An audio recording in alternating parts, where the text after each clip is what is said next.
생물학자들이 보기에는 사람과 짐승 사이에 그다지 큰 차이가 없습니다. 사람이 존엄하다고 하지만 그 존엄성은 신체나 정신 등 사람 자체에서는 찾을 수 없습니다. 오늘은 한날 한시에 태어난 쌍둥이가 서로 다른 선택을 함으로써 그 운명이 완전히 달라지는 모습을 통해 인간 존엄성이 과연 어디로부터 말미암았는지 살펴보겠습니다. 오늘 본문은 창세기 25장 19절부터 34절이고요. 그 중에서 23절부터 34절까지 있겠습니다. 여호와께서 그에게 이르시되 두 국민이 내 태중에 있구나. 두 국민이 내 복중에서부터 나누이리라. 이 족속이 저 족속보다 강하겠고 큰 자가 어린 자를 섬기리라 하셨더라. 그 해산 계한이 찬즉 태에 쌍둥이가 있었는데 먼저 나온 자는 붉고 전신이 터룩 같아서 이름을 에서라 하였고 후에 나온 아우는 손으로 에서의 발꿈치를 잡았으므로 그 이름을 야곱이라 하였으며 리브가가 그들을 낳을 때 이삭이 66세였더라. 그 아이들이 장성함에 에서는 익숙한 사냥꾼이었으므로 들사람이 되고 야곱은 조용한 사람이었으므로 장막에 거주하니 이삭은 에서가 사냥한 고기를 좋아하므로 그를 사랑하고 리브가는 야곱을 사랑하였더라. 야곱이 죽을 수 없더니 에서가 들에서 돌아와서 심히 피곤하여 야곱에게 이르되 내가 피곤하니 그 붉은 것을 내가 먹게 하라 한지라. 그러므로 에서의 별명은 에돔이더라. 야곱이 이르되 형의 장자의 명분을 오늘 내게 팔라. 에서가 이르되 내가 죽게 되었으니 이 장자의 명분이 내게 무엇이 유익하리요? 야곱이 이르되 오늘 내게 맹세하라. 에서가 맹세하고 장자의 명분을 야곱에게 판지라. 야곱이 떡과 팥죽을 에서에게 주매 에서가 먹으며 마시고 일어나 갔으니 에서가 장자의 명분을 가볍게 여김이었더라. 아멘. 오늘 말씀의 제목은 무엇이 중요한가? 입니다. 어제 본문 창세기 25장 1절부터 18절까지는요. 아브라함은 모든 소유를 이삭에게 줍니다. 또 후처 그두라가 낳은 아들에게 재산을 주고 이삭을 떠나 동쪽 땅으로 가게 합니다. 아브라함이 175세에 죽었고요. 이삭과 이스마엘은 막벨라 굴에 그를 장사합니다. 하갈이 낳은 이스마엘이 137세에 죽고 그 자손들은 하윌라에서 애굽 앞 술까지 거한다는 내용이 어제 말씀이었습니다. 오늘 본문에서부터 이삭의 족보가 시작됩니다. 그런데 실상은 이삭의 이야기라기보다는 그 아들 야곱의 이야기라고 할 수 있습니다. 이삭의 할아버지인 데라 때부터 이 집안은 자손이 귀했는데요. 이는 이삭 때도 마찬가지였어요. 이삭은 아내 리브가가 임신하지 못해서 하나님께 기도했습니다. 하나님은 그 간구를 들으셔서 리브가에게 쌍둥이를 주셨지만 그 쌍둥이들은 어머니 태에서부터 싸움을 시작했습니다. 하나님이 창조하신 에덴에서 반역이 일어나고 가인이 아벨을 죽였죠. 그 이래 인간의 죄성은 이처럼 하나님의 응답으로 얻은 쌍둥이들이 어머니의 태에서부터 싸우는 모습으로 드러납니다. 하나님은 두 쌍둥이가 각각 민족을 이루되 한 민족이 다른 한 민족을 다스릴 것이라고 하셨습니다. 우리는 이것을 통해 사람이 잉태된 후부터 그 사람의 사후에 일어날 일까지 모두 하나님의 손안에 있음을 보게 됩니다. 자, 그 다음에 24절부터 28절은 서로 싸우는 쌍둥이 모습을 볼 수 있는데요. 리브가가 낳은 쌍둥이는 서로 전혀 다른 외모를 가지고 있었습니다. 붉고 털이 많은 형에게는 에서라고 하는 이름이, 형의 발꿈치를 잡고 나온 동생에게는 야곱이라는 이름이 지어졌습니다. 이렇게 태어날 때부터 달랐던 외모는 이후 그들의 삶에도 그대로 반영이 되는데요. 에서는 뛰어난 사냥꾼이 되어 아버지 이삭에게 사랑을 받았고, 야곱은 장막에 거주하며 어머니 리브가의 사랑을 받았습니다.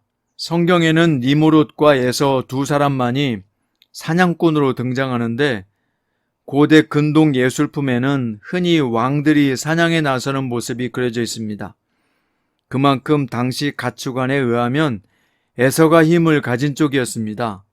그런데 하나님의 언약 백성이 되기 위해서 갖춰야 하는 것은 세상이 인정해주는 능력이 아니라는 것을 오늘 본문은 보여주고 있습니다. 에서와 야곱이 가진 가치관의 차이가 가장 확실하게 드러나는 기준이 있었는데요. 바로 장자의 명분을 어떻게 생각하느냐에 달렸습니다. 에서는 들에서 돌아와 애굽이 쏜 붉은 죽을 달라고 하는데, 그런데 야곱은 장자의 명분을 팔라고 요구했습니다. 당시에는 유산을 상속할 때 장자가 다른 형제들의 2배로 재산을 물려받을 수 있었습니다. 또 장자에게는 아버지 위치를 그대로 물려받을 권한이 있었습니다. 야곱은 자기가 그 장자의 권리를 갖게 해달라고 요구한 것이죠.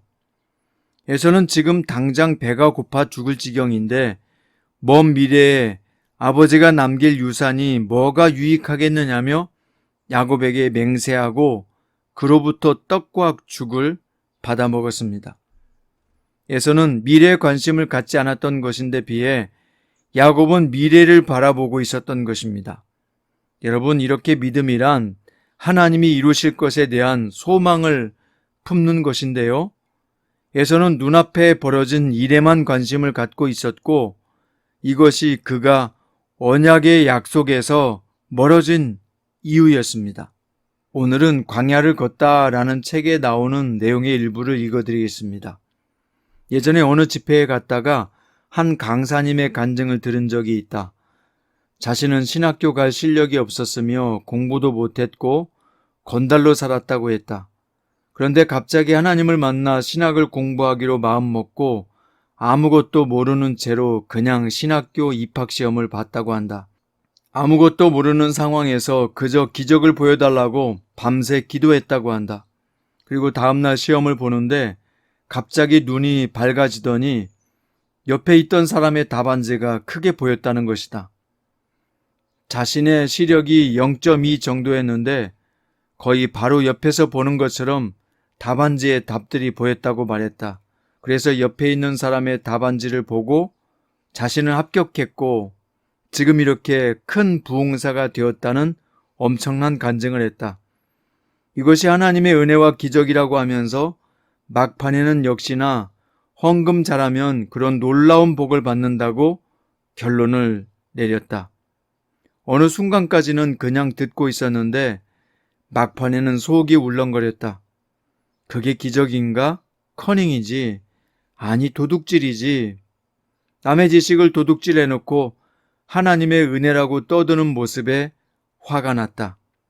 나를 비롯해서 많은 사람이 이게 다 하나님의 은혜라고 자주 떠들지만 실상 그 은혜를 이루는 과정에 자기 야망이 너무나도 많이 묻어 있다.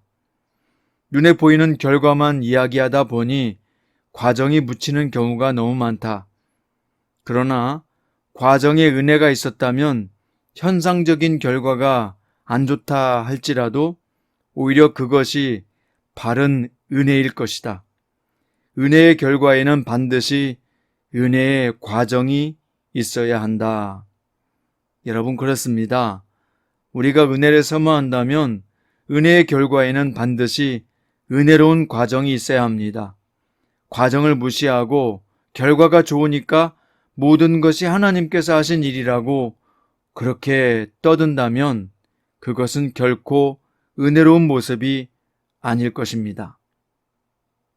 사랑하는 성도 여러분, 세상의 능력이나 당장의 이익을 얻는 것보다 우리에게 중요한 것은요, 하나님 나라의 약속입니다. 사람이 짐승들과 다른 존엄성을 가진 이유가 뭘까요? 그것은 오직 하나, 하나님의 형상이기 때문입니다. 인간이 그 지위를 유지하기 위해서 반드시 하나님의 약속을 붙들고 있어야 합니다. 우리는요, 하나님의 나라와 그것을 이루실 하나님의 약속을 중시하고 우리의 삶의 과정도 매우 중요하게 생각해야 합니다. 결과만 생각하지 마시고 오늘 주어진 나의 삶의 과정을 하나님 앞에서 떳떳하게 그 목적과 뜻을 이루어갈 수 있는 복된 하루 되시기를 주님의 이름으로 축원드립니다. 기도하겠습니다. 사랑하는 주님, 야곱은 장자의 명분을 귀하게 여겼지만 형 에서를 속이고 자기 것을 취하는 모습을 보게 됩니다. 장자의 명분을 갖는 것은 중요하지만 형이 약할 때를 이용해서 자기의 소욕을 채우는 식으로 장자의 명분을 취하는 것은 옳지 않은 방법입니다. 결과만 좋으면 다 좋은 것이 아니라 은혜로운 삶의 목적이 있다면 은혜의 과정도 매우 중요한 줄로 믿습니다. 주님, 우리가 하나님으로부터 오는 장자의 명분을 사모하게 하시고 또 예수 그리스도를 통해서 주어진 하나님의 자녀라고 하는 장자의 명분을 받았음을 기억하게 하소서. 그리고 거기에 합당한 성도의 삶을 살아갈 수 있도록 오늘 또 저희를 인도하여 주시옵소서. 하나님의 축복을 그릇으로 담을 수 있는 준비된 그릇으로 살게 하여 주옵소서. 오늘 우리에게 중요한 것은 하나님이고 하나님의 약속의 말씀밖에는 없습니다. 그 하나님과 하나님의 약속을 소중히 여겨서 약속의 말씀으로부터 오는 모든 복과 은혜를 충만하게 누리는 한 주간의 시작이 되게 하시고 하루가 되게 하소서. 살아계시며 우리의 생명이신 예수님의 이름으로 기도드립니다.